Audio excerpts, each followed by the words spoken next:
Hi, I'm Nicholeen Peck, and I teach parenting, communication. I also am a homeschooler, and I have taught multiple children how to write. In this video, I'm going to be teaching how to teach a 3-year-old kid to write.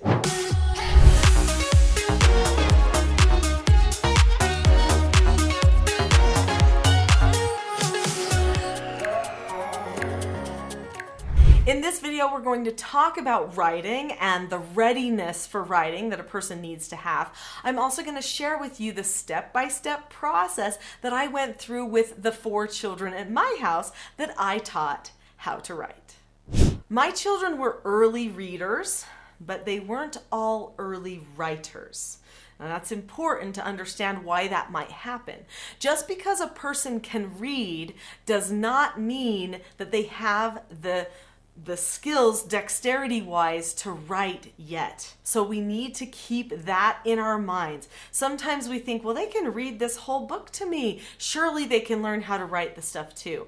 And sometimes we're just driving them to tears. Learning to write, especially when you're young, should not be a painful process. It should be a fun process. Now later, when you're trying to get your penmanship just right and you're learning cursive writing or things like that, then maybe you're going to put in more time and it can seem a little bit more painful, in fact, even a little bit repetitive.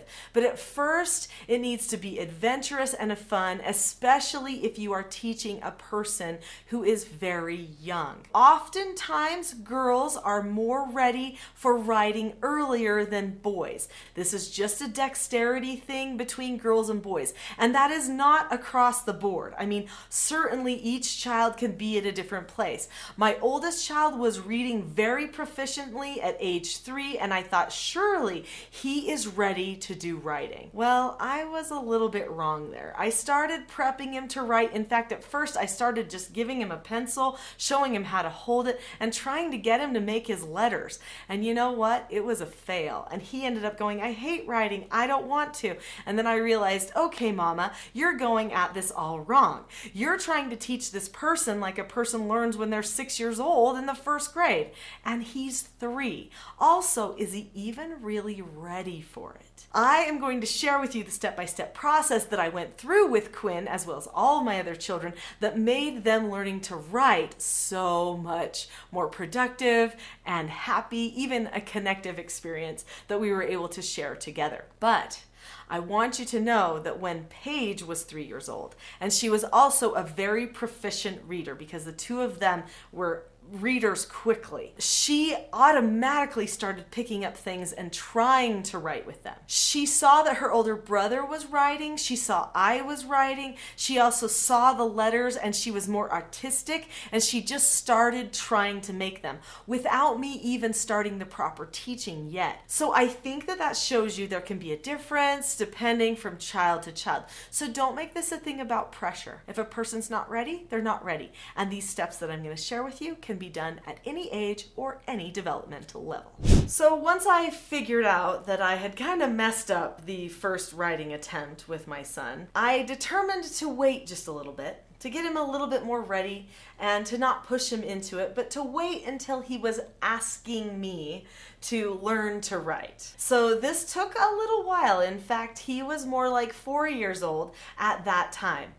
And that's okay. In fact, oftentimes when a child is ready to write, they will start to try, or they will ask you if you can teach them to write. If you teach them too soon before they're ready, sometimes they can assume they're bad at it and not want to try again later. So when he asked me, I said, yes, but let's not write with pencils and paper. Let's write with food. So in this container right here, I have cornmeal. And I first taught Quinn how to write his letters using cornmeal. Let me show you. So you can see here that I have just a regular plastic container, and I have put some cornmeal into it. This is the same type of thing that you might make tamales or polenta or something like that with it, okay? And so you can play in this cornmeal. You can do all kinds of things with it. You can touch it, and it feels neat. Texturally, the children love to touch it and feel the little grains. It's like being in the sand.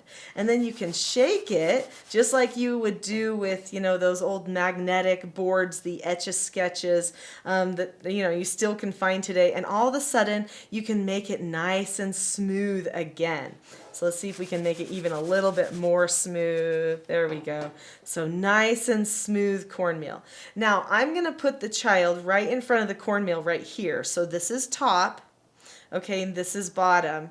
And I'm going to tell them that we are going to start making some of our letter shapes in the cornmeal. And it doesn't matter if we make a mistake because we can always shake it and do better. Let's say maybe we're going to teach A first. It's a good idea to teach the capital letters first because all of them usually are downstrokes, which is a lot easier for the child to remember. So you can teach them start at the top, and then so you could make a little dot where we're going to start right here and we're going to make an A. So then the child does a downstroke and then goes back up, does another downstroke, and then of course there's the little cross stroke in the middle. So then they're able to make their A, and they see how cool that looks. Now let's say that their A is not quite what they wanted maybe for it to be. Maybe they did a downstroke and then a downstroke, and then their cross stroke was just too high. They didn't like it. No problem. We can just do it all over again. So we teach them like an N is down, down, down. Okay, when we teach them like O's or C's, like an O, we start at the top, we go down and around, okay? Or a C, again, we're going to start at the top of our stroke and we're going to go down and around, but not quite all the way to the top. And this time we started just a little bit over. But most of our letters are going to start with a top-down stroke, especially all of the ones that have the straight long lines that are the capital letters. Now obviously this cornmeal can also be used to teach some of our little letters, okay? Now when we teach little letters, we're going to talk a little bit more about how to do that here in a minute. I usually give them a story for these little letters. For instance, when we teach something like maybe the letter B, okay? So the letter B capital, here's the back of a bear, and then here's the bear's head and the bear's belly. Okay, so there's our B. And so this is the back of a bear. Okay, when you teach them the little letter B, then you say this bear's a little bear. He just has the back of the bear and the belly.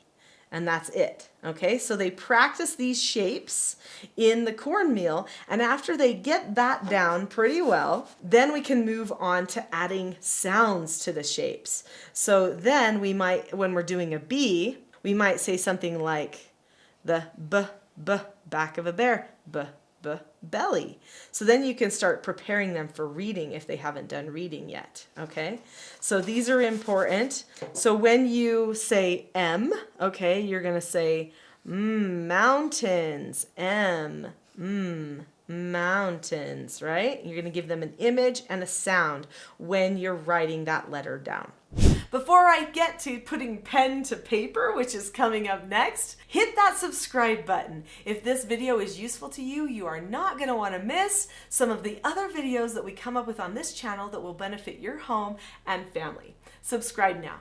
So after you've done a lot of work in the cornmeal and the child is in the habit already of drawing the letters with their finger, then they already have, if you've been doing it at a desk or a tabletop, they already have that position of pointing to where the letter should be going. So at that point you can hand them a pencil. In this case I only have a pen handy. So you can put their finger that they used to be drawing with down on the pencil, and then they just grab it behind and then rest it sideways. So then they're still doing the same exact movement with their finger that they did in the cornmeal. It's just now they're holding something in their hand. So that you can see it better, I'm going to hold a marker, even though you're not going to usually be giving your child something this fat. Too fat is going to be bad. So a lot of times for toddlers, people have given them really fat crayons, fat markers, fat everything. That's actually harder to manipulate, which is why they oftentimes hold it like this, because it just seems too big. So going to a thin crayon, a thin pencil is actually best, because then their finger can be pointed down just like it was when you were using the cornmeal, okay? So the first thing that you are going to teach them to write is their name. And you are going to do it with no lines. So you see here on this paper I have lines. We're not using the lines yet, okay? You're going to tell them to point down with their finger on the paper, and they are going to write their name. So let's say their name is Molly. They're going to do a line down. You might even tell them at first, start your line, stop your line. Okay, now let's start at the top of that one, and we're going to pull it down. We're making mountains for Molly, right? Oh, now here's a start over here. We go down and hook to mountain for Molly. I'm writing it like a child, so it's authentic for you. Anyway, and then another mountain for Molly, right? So she's going to learn to write Molly, mountain with no lines. Because when she was using the cornmeal, she did not have lines.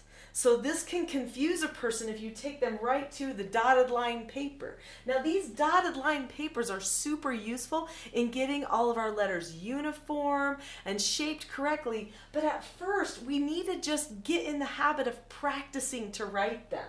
Okay, so she's going to probably do an O, and she's going to do an L, and an L, and she's going to do a Y. Okay, so there's Molly. That's her name. And you're going to have her write her name on many things. You will color a picture and she will write Molly.